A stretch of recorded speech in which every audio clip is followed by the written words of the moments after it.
Stop before you book that flight, before you visit family, before you leave the country for any reason. Watch this: a green card holder landed at JFK last month.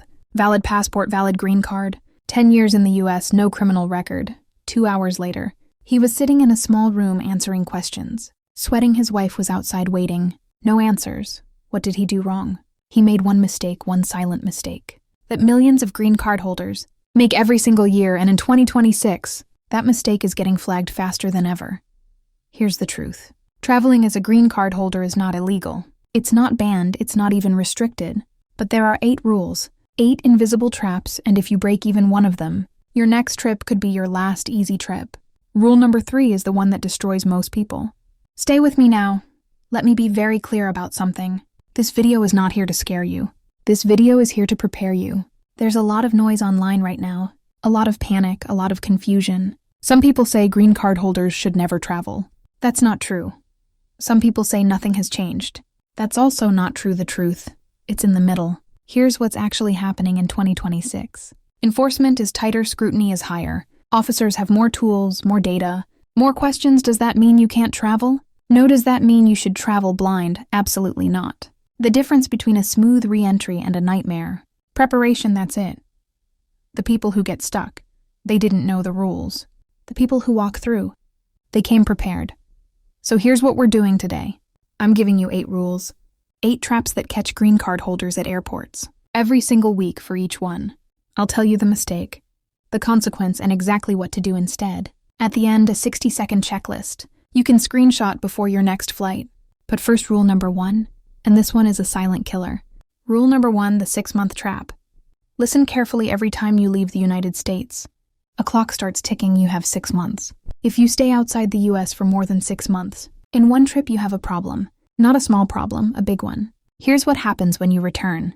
The officer looks at your stamps. They calculate your absence, and if it's over 180 days, they can argue you abandoned your residency. Yes, abandoned. Even if you have a valid green card in your hand, even if you've lived here for 15 years, even if you own property, pay taxes, have family here, doesn't matter. That 6-month line is everything. Now here's what no one tells you. It's not automatic denial, but it triggers questions. Hard questions. Why were you gone so long? Where do you really live? Do you intend to stay in the US? And if your answers don't satisfy them, secondary inspection, more questions, possible referral, the fix. Track your travel dates every single trip. Keep a log if you must stay longer than 5 months. Come back early, reset the clock. Simple rule, massive protection. But rule 2, this one catches even careful travelers. Rule number 2, the one document that saves you. Most green card holders travel with 2 things. Passport, green card, that's it, and for years, that was enough, not anymore. Here's the document no one talks about. Proof of US ties, what does that mean? Evidence, physical evidence that your life is in America. Think about it when an officer questions you. What are they really asking? Do you actually live here or are you just visiting? Your green card says you're a resident, but that officer wants proof, and your word is not enough. So what counts as proof? Lease agreement or mortgage statement, utility bills in your name, US bank statements, tax return copies, employment letter, car registration. Pick 2 or 3, print them. Carry them every single trip. Here's why this matters. If you get pulled into secondary inspection, these documents end the conversation fast. No documents, the questions keep coming. The clock keeps ticking. The stress keeps building. The fix before every international trip. Print fresh proof of ties. Keep them in your carry-on.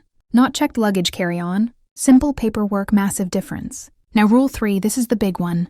This is where most people get destroyed. Rule number 3, secondary inspection triggers. I told you this one destroys people. Here's why secondary inspection is not random. It's not bad luck, it's not about your face or your name. It's triggered by specific things, patterns. Red flags, and most travelers have no idea. They're walking in with a target on their back. Here are the top triggers. Long trips abroad, we covered that over 6 months. Flagged multiple exits in 1 year.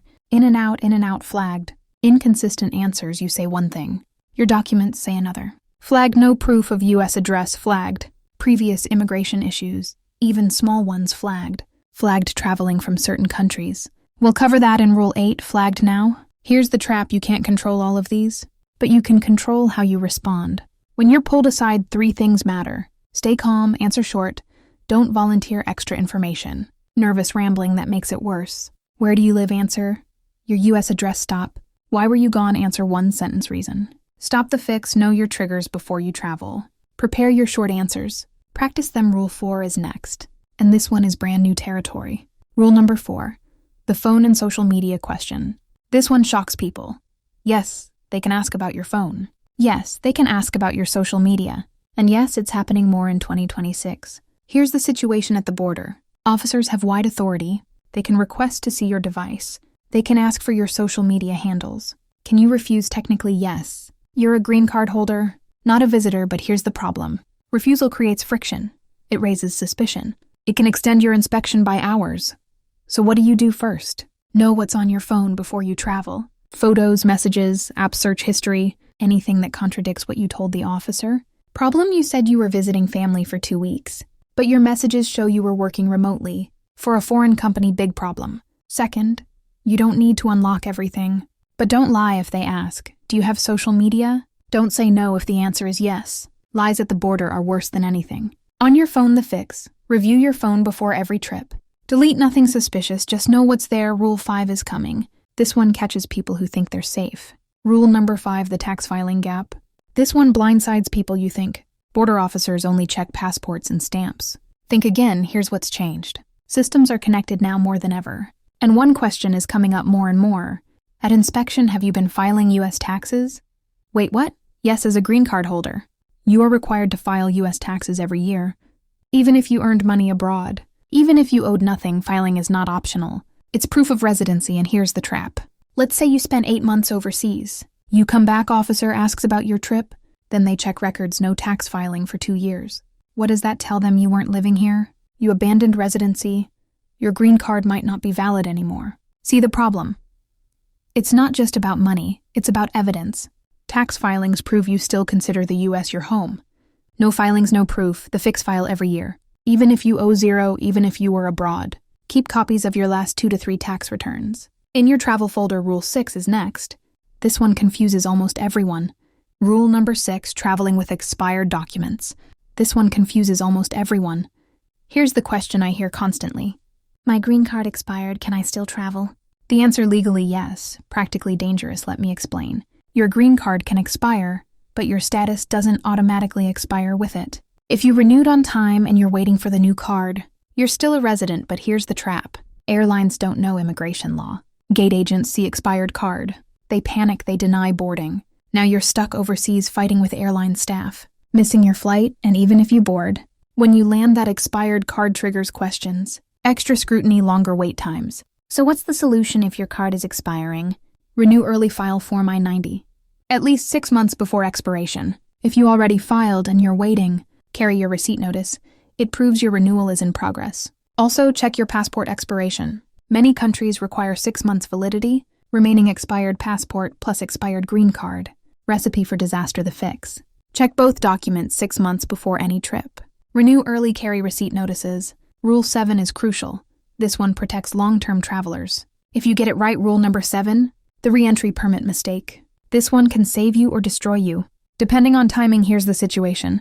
You know you'll be abroad for more than 6 months. Work assignment, family emergency, taking care of parents, what do?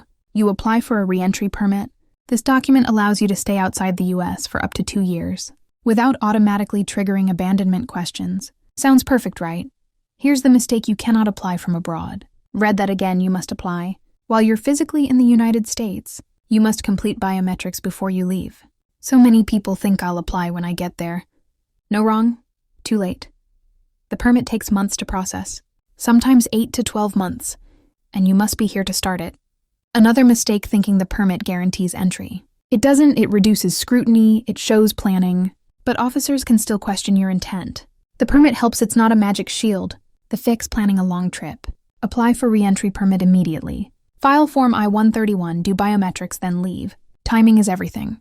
Rule 8 is the final rule, and your destination matters more than you think. Rule number 8, countries that raise flags. Your destination matters. Not all trips are equal. Not all countries are equal, and officers know exactly where you've been. Here's the reality. Certain countries trigger automatic. Additional screening, it's not personal. It's pattern-based. Which countries? Countries with travel advisories. Countries with known security concerns. Countries with high overstay rates. I'm not going to list them, you already know. But here's what catches people off guard. It's not just the destination. It's the combination long trip plus flagged country. Extra questions, multiple trips to flagged country in 1 year. Extra questions, no clear reason for travel. Extra questions and sometimes transit countries matter. 2, you flew through a flagged country. Didn't even leave the airport. But it's stamped in your passport. Now you're explaining a layover for 20 minutes. The fix: know before you go if your destination is sensitive. Prepare stronger documentation. Have a clear reason for travel written down. Family visit, business purpose. Medical reason, be ready to explain simply and calmly. That's all 8 rules, but wait, we're not done yet. Who's actually safe and who's actually at risk? That's next. Now let's get specific. Who's safe, who's at risk? And where do you fall? Here's the breakdown. Lower risk travelers, short trips. Under 4 months, you're good. Consistent tax filings every year. Strong signal, strong U.S. ties. Job, mortgage, family here solid. Clean record, no immigration violations. No criminal history, smooth one country visit. Clear purpose, family or business. Easy if this is you. Travel with confidence, bring your documents. Follow the rules, you'll be fine. Higher risk travelers, long trips over 5 months. Questions coming, gaps in tax history. Red flag, weak U.S. ties. No job, no lease, no property, risky. Multiple long trips in 1 year. Pattern of absence. Officers notice travel to flag countries. Be prepared, previous immigration issues. Even old ones, they're in the system. Expired documents, delayed renewals. Extra friction if this is you. Don't panic, but prepare harder. More documentation, clearer explanations. Shorter answers, the truth. Most green card holders fall somewhere in the middle. Not completely safe, not extremely risky, which means preparation is your best friend. And that's exactly what's coming next. The 60-second survival checklist. Screenshot this, here it is. The 60-second checklist, screenshot this. Before your next flight, checkbox 1. Trip under 6 months if not. Apply for reentry permit now. Checkbox 2, green card valid if expiring soon. File I-90 immediately. Checkbox 3, passport valid at least 6 months remaining. Checkbox 4, proof of U.S. ties. Printed lease utility bill. Bank statement pick 2-3. Checkbox 5, tax returns for last 2.3 years. Copies in your carry-on. Checkbox 6, travel dates logged. Know exactly how long you've been out this year. Checkbox 7, destination sensitive. Prepare clear explanation. 1 sentence, checkbox 8. Phone reviewed, know what's on it. That's it, 8 checkboxes. 60 seconds, do this every single time. Print it, save it, share it with family. This checklist is the difference between walking through and getting stuck. Preparation wins every time. Now, one final thing before you go. You made it. You now know more than 90% of green card holders. 8 rules, 8 traps, 1 checklist. Now I need your help. Drop a comment below, tell me. Where are you traveling next? And which rules surprised you most? I read every single comment. If this helped you, hit that subscribe button. Share this with a family member who travels. It might save their trip. More videos coming. More rules, more protection. Stay prepared, stay smart, and travel safe. This video is general information only. It is not legal advice. Every situation is different. For personal guidance, speak with a licensed immigration attorney.